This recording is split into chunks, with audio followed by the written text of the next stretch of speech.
You ask Tiger to solve. This deals with linear equations with one unknown. The final result is x equals -7/2. Let's solve it step by step. Group all x terms on the left side of the equation.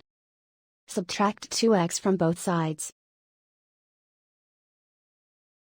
Group like terms. Simplify the arithmetic. Group like terms. Simplify the arithmetic.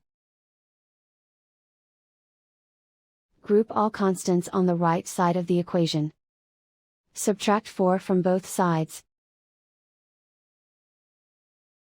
Simplify the arithmetic.